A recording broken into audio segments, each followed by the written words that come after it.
Hello, in this video I'm going to be picking this vintage brass Craftsman padlock. On the front you can see it says trademark underneath the logo. On the bottom it says made in Italy.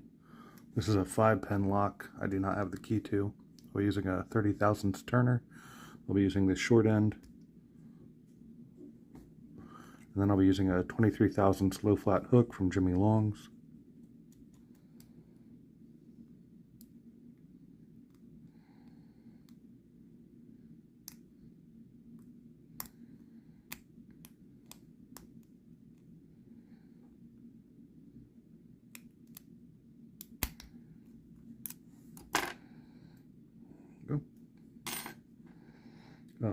You can see it would not be key retaining. We can close that. And from the top there, you can see that it does look like it would be shimmable.